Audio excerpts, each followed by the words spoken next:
And what is up, guys? Technicals Tinkers here, checking in on our little 3D print operation for today. I own a business and I got interested in 3D printing separately because my business has nothing to do with 3D printing. So I'm trying to here at home, trying to suss it out, learn about 3D printers. Join me along in this process. It's just exhibition, not instructional. Maybe you can learn something from my mistakes. So what have I got going on today? If you've been keeping up with the channel, you know that I've got different things going on in different areas. Yesterday's video, I was talking about that new concept I had for the hidden in plain sight air vent sort of thing. So I've got that concept printing now, working on that quite a bit yesterday. Gonna do a separate content for that entirely. But let's check in on some of the other bread and butter stuff. If you recall, I was doing this PAL Sphere phone stand and I did get a successful example of it with regular PLA, but I wanted to do it in silk because that silk's got kind of a sheen to it and the real PAL Spheres in the game have sort of this sheen glisten to them. So I was doing that over here and I was talking about how I kept getting errors on silk. I've always had errors with silk, running it in the bamboo AMS. It overstresses the motor, so I printed the little adapter thing for the spool so it wouldn't overload the motor.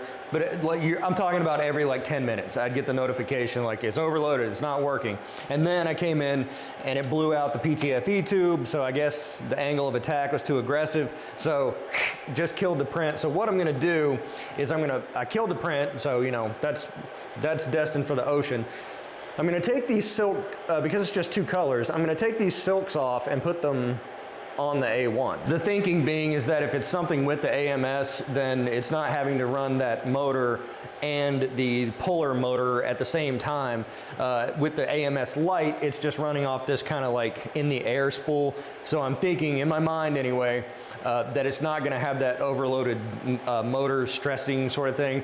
At least I'm gonna try it. So I'm gonna pull these off, free up the P1P, get it going on the A1 because I tried our Stinkerette model, the Skunk Girl, on here, and apparently when it was designed, that pillow that she's sitting on wasn't perfectly flat, and it looks perfectly flat, but there's a little micro variation in there, and that means that when it started to print, it lifted off and it pulled it and it made a huge mess, little bits and bobs everywhere. So taking the L on that one. Here on Cobra number 2, so this is our hideaway concept, and if you remember, I replaced the nozzle on Cobra 2 with the 1mm nozzle.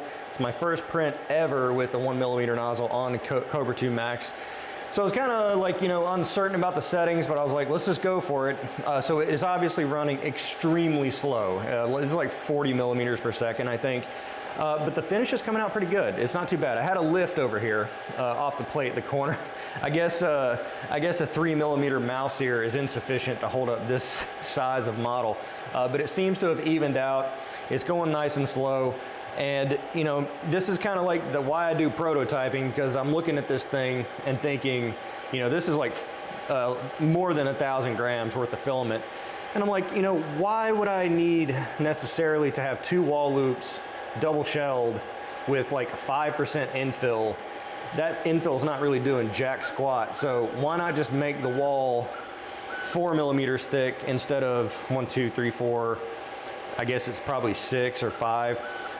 Just make it solid, print it 100%, all perimeter walls, no cavity on the inside. Should be just as strong. So that's, you know, kind of why I do this prototyping the way I do it, because I don't really think about these things until it starts printing. Surface finish looks fine, and when the first layer went down, it looked great. I mean, that's pretty uniform for the first time I've ever done it. It's a little high over here, and I did a leveling before I even started this. The Z offset, I had to adjust, you know, maybe like 5/10 or 5/100ths of a millimeter to get it where I wanted it, but overall looking pretty good. Very optimistic about that. And over here on the Giga, we got our jaw section with the Sunlu PLA. Let's take the, all right, can I hold the camera and do this at the same time? Here we go. All right, set that down because I like to do the plate pulls live. She should be nice and cool. Uh-oh, oh. Yoink. Let's go and match this up. All right, so that was a highly treacherous deburring, taking the brim off of this stuff. Again, using the Sunlu PLA instead of the Elegoo Rapid PLA Plus like I normally would. It's certainly a lot snappier, very hard, brittle, so like when I pull it off, it's like pieces flying up in my eyes and everywhere. But overall, quality came out pretty good. The gapping there that we experienced on the previous one doesn't seem present. The bridging doesn't seem as bad as it was previously, so I'm attributing that to 3 wall loops, just more for those exterior walls to sort of cling onto. Same story with the skull part.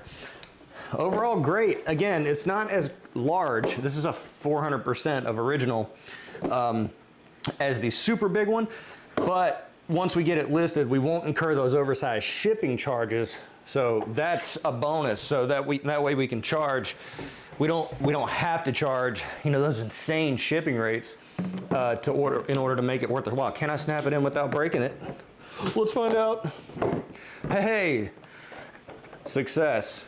Another hot off the press. These are becoming an old hat for me. What I was really thinking I want to do with this T-Rex skull, now that, like, you know, it's kind of dialed in, I'd really want to do one with silk, and that's going to be like, you know, probably, I think it's like overall like 4 kilos to do one that size in silk. I think it'd be pretty impressive. It's just running silk. Like every time I run silk, I have these issues with it. And I know it's got weird characteristics and maybe I have to run it slower or faster, or hotter or colder. I don't know. Depends on the silk too, the manufacturer. It's like every single filament has its own quirks. And that's why, I mean, I guess people say stick with one filament. But with silks, it's like you kind of have to jump around because, you know, different silks are different, you know, colors and properties and whatnot. But I think that would look really cool in a silk, or maybe like a metallic, like, you know, that Polymaker copper that has like a true copper sort of shine and sheen to it, maybe brass, maybe kind of like try to pawn it off, like if we're selling it as a bronze statue, a faux bronze statue of a T-Rex skull, doing it in that bronze, because that'd be pretty impressive. The same filament that I use for the bullets, the big bullets. So gonna be experimenting with that. As far as the Giga goes, I think the next print I got lined up for it is I wanted to do one of 2 things. I was trying to look at, I was looking around on Etsy and other places and stuff like that, and people, you know, in the comments and whatnot have advised against doing things like licensed stuff, you know, like the Palsphere, or, you know, Mario stuff, or any Nintendo stuff, or Star Wars things, or whatever. And like, yeah, I get that 100%. You don't want to be taken down. But when you search on Etsy, it's like thousands of listings of all this stuff that is very clearly licensed stuff. You know, just take Pokemon, for example. Google, you know, search for Pokemon on Etsy, and it's hundreds and thousands of listings. And it's like, you know, well, yeah, you can just not list it and not take the risk, but meanwhile, everybody else and their mother is, and they're just raking it in. So, you know, it's kind of a risk versus reward thing.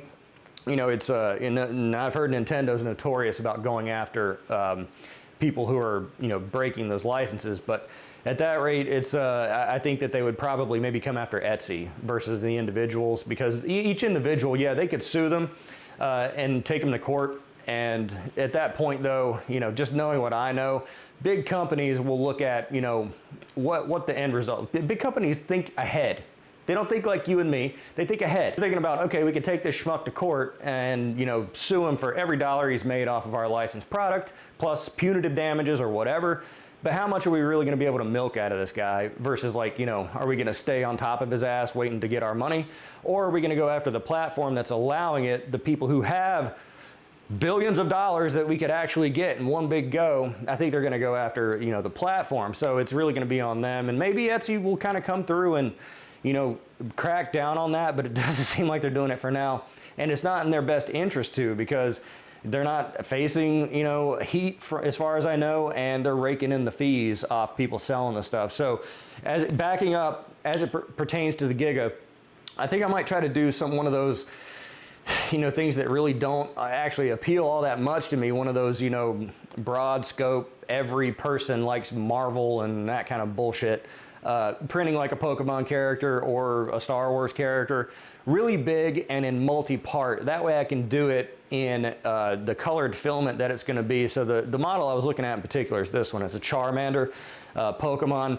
And I did find someone who allows subscription to their models, and they do everything multi-part, which is perfect for me, because, very limited post-production, no painting. So all I can do is print the parts in the color they're supposed to be, and then after the fact, you just pop them together. Very quick glue process, and it can print them really big. I was searching around on Etsy for examples of some of those Pokemon models that are big, like say 36 inches high, and it doesn't seem like there are. You have to go other places to find them. And so if I can kind of swoop in there with the Giga, print a 3-foot tall Charmander, and list it and get in under oversized shipping charges, maybe that's like a $300 bill, $100 to ship, and that's maybe a $100 rip right there. And yeah, like I was saying before, like people, when it comes to their kids, money people, when it comes to their kids, they'll just whatever, spend money on their children for, kid likes Pokemon, okay, give them the Pokemon thing, make them shut up. So hopefully I can capitalize on that. Another thing was Lego bricks, because you can kind of sort of get away with doing that so long as you don't put a Lego logo on it. I've seen people print really big examples of Lego bricks, or large examples of Lego bricks, but not like super huge. I know they're out there, but I don't really see them for sale quite readily. My initial slices, if I was gonna make one that's like, 30 inches or like 36 inches tall, like a 3-foot tall 4x2 Lego brick, it came out to, it was almost 5 kilos. And that's with me not playing around with anything, and that's with like supports enabled. If I cut the model, if I did a slice around the top, I could avoid supports altogether, and that could bring that down. But again, you're talking about post-production, having to glue it together. So I thought that might be a good thing too.